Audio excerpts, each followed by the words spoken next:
এই জামাত শিবিরে হচ্ছে সবচেয়ে বড় সমস্যা। তাদেরকে নিষিদ্ধ করলে এই আন্দোলন থেমে যাবে। সেই লড়ে না লোকগুলো ছিলাম আমরা, মাননীয় স্পিকার, যার কারণে আমাদেরকে তারা ভয় পায়। আজকে সংবিধানের লাইন ধরে ধরে যদি আমাদেরকে এই কথা জানতে হতো, তাহলে আমাদের নেতৃবৃন্দকে ফাঁসির মঞ্চে যেতে হতো না। আমার মতো ছোট মানুষের কাছে সে সময় প্রস্তাব এসেছিল, আপনারা কি চান? মন্ত্রিত্ব চান, দেশ পরিচালনা চান, সবকিছু দেওয়া হবে, শুধু শেখ হাসিনার নীতিতে আপনারা আসেন। সেই নীতি তো ছিল ৭২-এর সংবিধান। সেই নীতি নিয়ে আজকে কেন এখানে এত কথা বলা হচ্ছে? আমরা যদি সেই ৭২-এর সংবিধানকে ভালোবাসি, তাহলে এখানকার নেতৃবৃন্দ এবং মরহুমা বেগম খালেদা জিয়া নিজে বলেছিল, আমরা সুযোগ পেলে এই সংবিধানকে আমরা ছুঁড়ে ফেলে দেব।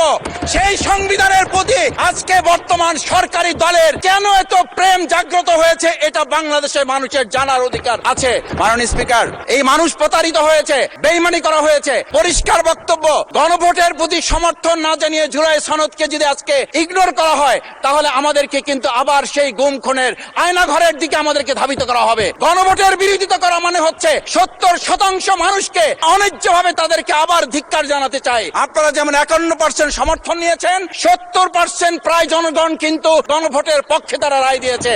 আপনাদের চেয়ে সেই ৫১%-এর তুলনায় সেই ৭০% প্রায় গণভোটকে যদি আপনারা ইগনোর করেন, তাহলে আমি বলবো আমার বাউফল, আমার পটুয়াখালী শুধু নয়, গোটা বাংলাদেশ আবার জেগে উঠে গণভোটকে তারা কার্যকর করতে। এখন মহামান্য রাষ্ট্রপতির ভাষণ সম্পর্কে আনীত ধন্যবাদ প্রস্তাবের উপর আলোচনা করবেন পটুয়াখালী ২ আসন থেকে নির্বাচিত মাননীয় সংসদ সদস্য জনাব ডক্টর মোহাম্মদ শফিকুল ইসলাম। আপনার সময় ৫ মিনিট। আমার তো ৮ মিনিট ছিল, আমি যতটুকু জানি। আসসালামু আলাইকুম। মাননীয় স্পিকার, আপনাকে ধন্যবাদ। আজকে আমি মহান আল্লাহর দরবারে শুকরিয়া আদায় করি এবং আমার প্রিয় পটুয়াখালী ১১২ বাউফল ২ আসনের যারা নির্যাতন, নির্মম হামলা মামলার শিকার হয়েও ভয়কে জয় করে ন্যায় এবং ইনসাফের প্রতীকে ভোট দিয়ে তারা আমাকে বিজয় করে এখানে কথা বলার সুযোগ করে দিয়েছে। মাননীয় স্পিকার, আপনি জানেন আজকে আমরা যখন এখানে দাঁড়িয়ে কথা বলি, তখন আমাদেরকে এটা ভাবতে হচ্ছে যে আমরা কথা বলতে গিয়ে আবার বিগত ১৭ বছরের কোন একটা বৈষম্যের মধ্যে পড়ে যাচ্ছি কিনা। কিন্তু আমাদেরকে এটা ভাবতে হচ্ছে, আমরা যখন এখানে দাঁড়িয়ে কথা বলছি, আমাদের কথা বলার সময় শহীদ শরীফ ওসমান হাদি ইনসাফের পক্ষে কথা বলার সময় বলেছিল, আমার প্রতি যে জুলুম করবে আমি তার সাথেও ইনসাফ করতে চাই। আমরা লক্ষ্য করেছি এই সরকার প্রতিষ্ঠিত হওয়ার পর শরীফ ওসমান হাদির ব্যাপারে তার বিচারে কতটুকু কার্যকারিতা নিয়ে এসেছে তা আমরা এখন পর্যন্ত জানতে পারিনি।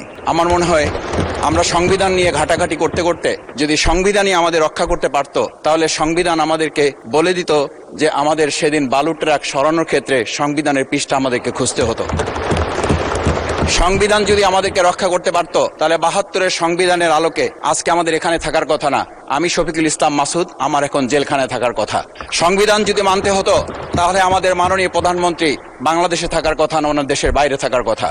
সংবিধান মানতে হলে বর্তমান স্বরাষ্ট্রমন্ত্রীর এখন দেশের বাইরে থাকার কথা ছিল। সংবিধান মানতে হলে যে বাচ্চাদেরকে আজকে এখানে শিক্ষা দেওয়া হচ্ছে, দীক্ষা দেওয়া হচ্ছে, কিংবা তাদেরকে কোনো কোনো ক্ষেত্রে জাসদের সাথে তুলনা করা হচ্ছে, সেই বাচ্চাদের নিয়েই আমরা এই সরকার দলের লোকদেরকে, সরকার দলের সম্মানিত নেতৃবৃন্দকে আমরা চোখের পানিও ফেলতে দেখেছি। আবার কাউকে কাউকে কথা বলতেও শুনেছি যে এই সমস্ত বাচ্চাদের, আমরা তাদের শিক্ষার্থীদের আন্দোলনের সাথে আমাদের কোনো সম্পর্ক ছিল না।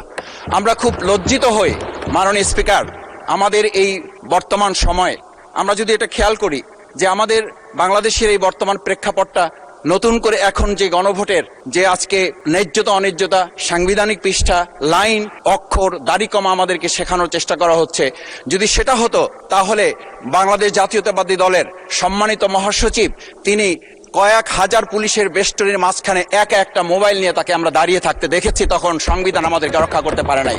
মাননীয় স্পিকার, আমি ৩৫০ মামলা নিয়ে ৭ মাসের ব্যবধানে, আপনিও আমার ২-১টা মামলাতে আপনি আমাকে সহযোগিতা করেছেন, সেটা এই সুযোগে ধন্যবাদ জানাতে চাই। আমার ৩৫০ মামলা জামিন করতে ৭ মাস সময় লেগেছে, আমার বের হতে সময় লেগেছে ৪.৫ বছর। আমি সেই ৪.৫ বছরে ৩ বার রিয়ারেস্ট হয়ে ২ বার গুম হয়েছি। আমি তখন ডিজিএফআই, এনএসআই, ডিবিএসবির কাছে জানতে চেয়েছিলাম, আমার সামনে দিয়ে বড় বড় নেতারা বের হয়ে যাচ্ছে, আমার অপরাধটা কি? তখন বলেছিল তারা হুমকি না, হুমকি হচ্ছেন আপনারা। আমাদেরকে যখন শেখ হাসিনার শেষ সরকার নিষিদ্ধ করেছিল, তখন তারা ১৪ দল মিটিং করে ধরে বলেছিল এই জামাত শিবিরে হচ্ছে সবচেয়ে বড় সমস্যা, তাদেরকে নিষিদ্ধ করলে এই আন্দোলন থেমে যাবে।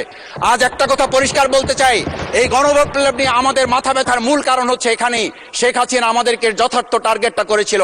সেই টার্গেটের মূল লক্ষ্য ছিলাম আমরা। আমাদেরকে বলা হয়েছিল একটা গুলি করলে একটা সরে বাকিগুলো লড়ে না, সেই লড়ে না লোকগুলো ছিলাম আমরা, মাননীয় স্পিকার। যার কারণে আমাদেরকে তারা ভয় পায়। আমরা এখন বর্তমান সময় ভিডিও দেখতে পাই যে শেখ হাসিনা বাইরে থেকে বলেছিল আমরা এই দলকে ভোট দিতে বললাম, আর সেই দল আমাদের সাথে আবার বিশ্বাসঘাতকতা করেছে। আমরা সেই শেখ হাসিনার বক্তব্য শোনার পর আমরা কাউকে আজকে এখানে বলতে শুনে নাই শেখ হাসিনার ওই বক্তব্য সঠিক নয়। এই মানুষ প্রতারিত হয়েছে, বেইমানি করা হয়েছে। আবার যদি গণভোট জুলাই সনদ নিয়ে এই জাতির সাথে প্রতারণা করা হয় তাহলে মূল্য দিতে হবে শুধু নয়, আবার আমাদেরকে 17 বছরের সেই জেল জুলুম নিপীড়ন গুম খুনের জায়গায় আমাদেরকে ফিরে যেতে হবে।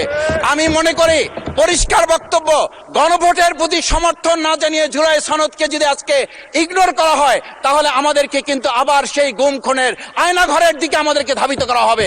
আমি মনে করি গণভোটের বিরোধিতা করার অর্থ হচ্ছে আমরা আয়নাঘরকে সমর্থন করতে চাই। গণভোটের বিরোধিতা করা মানে হচ্ছে 70% মানুষকে আমরা অন্যায্যভাবে তাদেরকে আবার ধিক্কার জানাতে চাই। আমি এখানে স্পষ্ট বলতে চাই, আপনারা যেমন 51% সমর্থন নিয়েছেন, 70% প্রায় জনগণ কিন্তু গণবিপ্লবের গণভোটের পক্ষে তারা রায় দিয়েছে। আপনাদের চেয়ে সেই 51%-এর তুলনায় সেই 70% প্রায় গণভোটকে যদি আপনারা ইগনোর করেন তাহলে আমি বলবো আমার বাউফল, আমার পটুয়াখালী শুধু নয় গোটা বাংলাদেশ আবার জেগে উঠে এই গণভোটকে তারা কার্যকর করতে।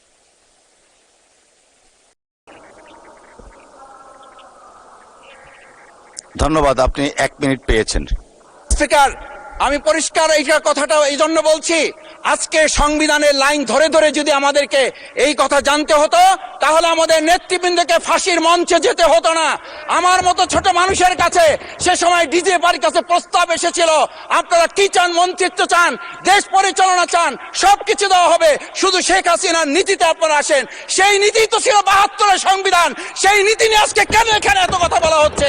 আমরা পরিষ্কার জানি, আমরা যদি সেই 72-এর সংবিধানকে ভালোবাসি তাহলে এখানকার নেতৃবৃন্দ এবং মরহুমা বেগম খালেদা জিয়া নিজে বলেছিল আমরা সুযোগ পেলে এই সংবিধানকে আমরা ছুঁড়ে ফেলে দেব। সেই সংবিধানের প্রতি আজকে বর্তমান সরকারি দলের কেন এত প্রেম জাগ্রত হয়েছে এটা বাংলাদেশের মানুষের জানার অধিকার আছে। আমি আমার প্রিয় বাউফলের মানুষের প্রতি ভালোবাসা শ্রদ্ধা জানাই, যেই বাউফলবাসী আমার দাবি আদায়ের জন্য, আমার এলাকার মানুষের অধিকার আদায়ের জন্য এখানে দিয়েছে, আমি সেই অধিকার। ধন্যবাদ মাননীয় সদস্য। এই পর্যায়ে আলোচনায় অংশগ্রহণ করবেন খুলনা 4 আসন থেকে নির্বাচিত মাননীয় সংসদ সদস্য SK আজিজুল বারী হেলাল। আপনার সময় 7 মিনিট। আসসালামু আলাইকুম মাননীয় স্পিকার, আজকে প্রেসিডেন্টের ভাষণের উপর আনীত ধন্যবাদ প্রস্তাব দিতে গিয়ে আসলে প্রেসিডেন্টকে ধন্যবাদ দিতেই হয়, কারণ দেরিতে হলেও শেষ পর্যন্ত প্রেসিডেন্ট স্বীকার করেছেন যে গত 17 বছর আমরা ফ্যাসিবাদী কবলে নিপতিত ছিলাম।